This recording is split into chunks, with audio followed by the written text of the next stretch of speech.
ekifo president we yabadde gye buvuddeko gye yakolera video omundi ogwasooka bakizudde kifuuse kya bulambuzi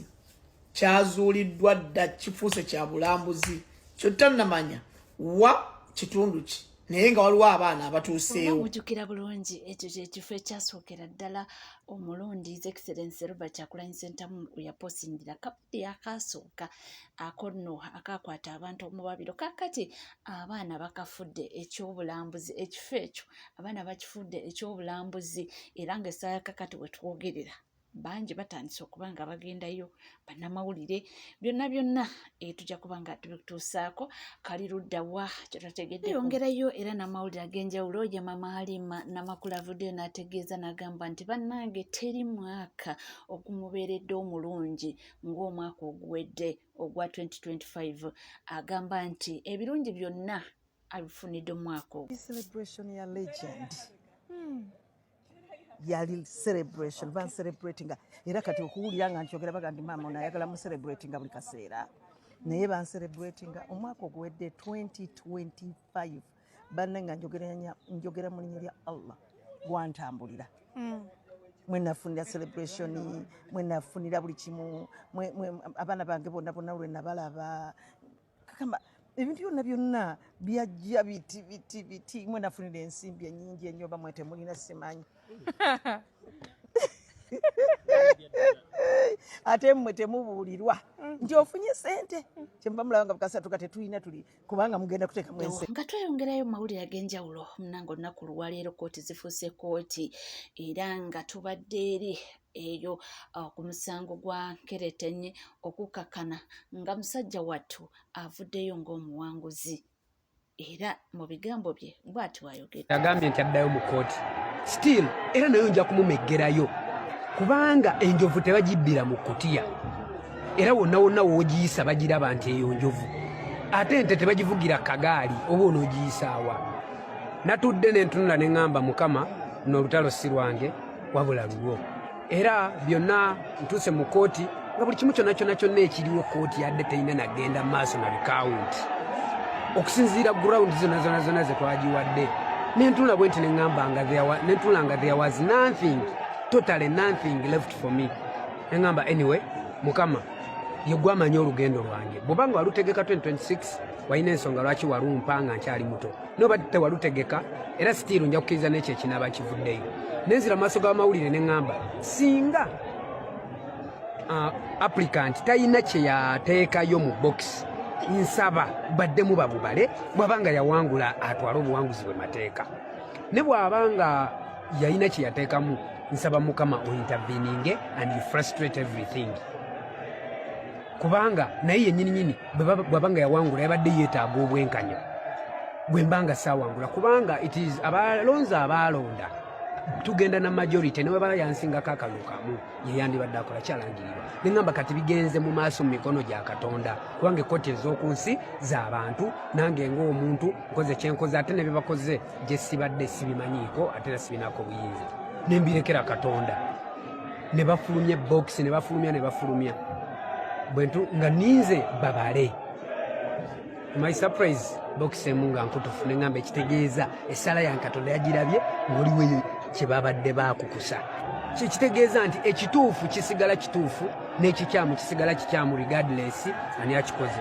nze mbadde mu mativu nakyo nekyandivuddeyo nga kibadde mu mazima na bwenkanya Nkeratanye onagambye nti bannange mweyongera okuba nga musabira omukyala Harriet Nakwedde ono nga ye yawangula ku kadi ya NUP n'awangula ekyawumani Member of Parliament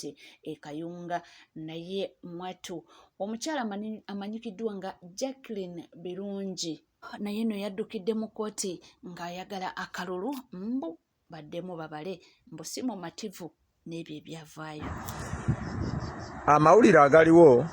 omukyala Nakwedde mwongeremu essaala mumusabire ku kyalubanga lwa Mmindi yawangula akalulu ke n'alangirirwa bonna zaabuwangula naye ku luno yalangirirwa Woman MP Kayunga District era abantu b'e Kayunga baali basanyufu nnyo naye baali tebannabamulangirira baateekawo embeera gavumenti ya Museveni etuuka n'okutwalayo zicopa ennwanyi so n'awangula akalulu ke ne bamulangirira yasinga Nantaba eyali ku independent n'asingawo n'oyo wa NRM naye ku ssaawa zino bali mu kkooti owa NRM ng'omanyi nti ne bwakwata eky'ekkumi asigala awaaba yawaaba nti obululu buddemu bubalibwe kyetwategeddeko obulungi nti bokisi zonna siiru zaavaako zonna bokisi ziri tampered with bokisi zonna baazikyankalanya ez'obululu ng'era owa NRM yazikyankalanya ayagala baddemu bakabale nga ye yamaze dda okusonsekamu obubwe so bali mu kooti ku ssaawa zino nakwedde omusabire omukyalo oyo oba oliawo naye afugeko akulembereko kyala alwanye awangudde ne bamubba ne bamutulugunya so kiki ekigenda mu maaso ebyo bye lunaku olwaleero byensobola okuba nga nkutuusaako evudde makooti naye nga byonna twogera ku mwana mulenzi Nkeretanyi kiki ekibaddewo ekyaddala ekibaddewo kiri nti oli yaddukira mu kooti omukulu Ssempijja bamulangaki yaddukira mu kooti ng'ayagala kooti eddemu baddemu babale obululu kooti kyetaaganye era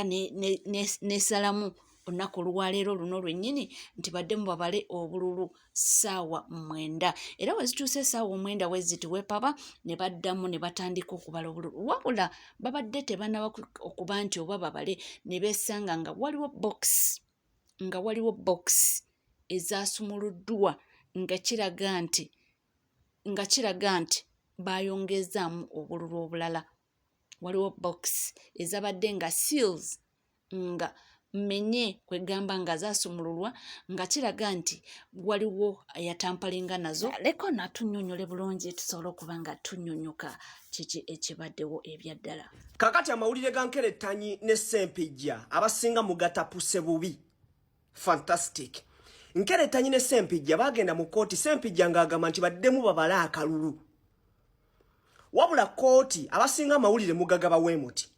nti kooti egaanye okuddamu okubala akalulu era ne balangirira Nkeretanyi Yusufu ng'omuwanguzi si kituufu kibadde bwe kiti kooti yakkiriza baddemu babale akalulu wabula kooti n'eteekawo akakwakulizo kamu egambye bweti muddemu mubale akalulu wabula bwe musanga bokisi yonna ngeri tempered with nga tekuli siiru kitegeeza tugenda kulangirira bulangirizi straight omuwanguzi eyali akalulu era bagenza okutuuka nga bokisi 4 zonna tekuli siiru then ne balangirira omuwanguzi nti yaani ye Nkeretanyi Yusufu so MP w'akalungu bamuyita Nkeretanyi bwatyo Ssempijja bwagobeddwa mu Parliament mubitegedde ebintu nga webibadde ate munange mbadde ndi awo nga mpitayita ninga kukatambi kano omwami ono nga si musanyufu n'omukulu Munyagwa bimu ku abo abadde besimbyewo okuvuganya ku bwa pulezidenti w'eggwanga Uganda naye nagamba nti ebigambo waliwo gwe yabadde ku interview nti naye ebigambo ebyamuvuddemu tebisanyusa bannayuganda ndowooza mulabe kyetubagamba bulijjo nti zino embizi zikolera Museveni kati n'embizi y'ebitanga eyalebera amatama galinga sebusa waayo agambye mbunuupu esaana okulwanyisibwa eveewo basobole okununula eggwanga naye mujjukire nuupu yakamala emyaka 5 mu byobufuzi by'eggwanga zino engulube zakamala emyaka 40 ku ludda olukolera Museveni sijja gamba oluvuganya Museveni olukolera Museveni kakati evuddeyo so neyasamye agamba mbu simanyi nuupu esaana kulwanyisibwa eveewo gwe musiru gwe nyongera okujjukiza nti nuupu gy'olwana togitegeera butegeezi togimanyi nsaba ogenda ogisomeko nuupu yaani esegeera nuupu yeffe abantu ffe abeeno wansi eri jase kizimbe buzimbe n'erinnya naye nuupu yeffe abeeno wansi kati gwe unaava ono gamba bwe yakulwanyisa nuupu togenda kumalako mujjukire nti engulube yeesimbawo ku b'obukulembeze bw'eggwanga mujembuulize yafuna gundi mmeka yafuna obululu mmeka tiyafuna yadde 2% eyo girayo eyasama tiyafuna yadde 2% naye eri mu kwasama ekizibu kya Uganda ye nuupu gwe musiru gwe kankujjukizeemu katono mukama gwe ali okola naye yavuganya Museveni ebisanja ebyo emyaka 20 ng'avuganya Museveni yakolawo ki anti mugamba nuupu yeremeseza okujjako Museveni yakolawo ki mukama we gwogamba nti yali opposition omutuufu kiki yakolawo kati nkunyongera okujjukiza nti ffe temugenda kutusobola mutwesonyiwe mugende eri mulye pirawo wammwe n'embizzi muve ku bantu temujja kututegeera twabuuka kyaggwa temukyasobola kuddamu kutusiriwaza amagezi twagafuna gajja mu mitwe gyaffe temulowooza ne tukyalinga oli nga mutuvugira mu bigaali byammwe tetukyasobola so gwe munyagwa simanyi Mubaraka munyagwa genda olya embizziyo okkakkane ffe bannayuganda mutwesonyiwe twabalinyira mu luwombo mwali mukolera Museveni temukyasobola uyo wavuddeyo n'ogamba gwe kennyini nti Museveni yabakoze bubi ku mirimu gye mumukoledde n'atabawa yadde mubaka n'omu nga toli wano ojejemba tuvudde wata nnaku luwaleero wabaddewo okulonda ba divisional mayors era nga agensembi y'okutegeerako bangambye nti Nubian Lee awangudde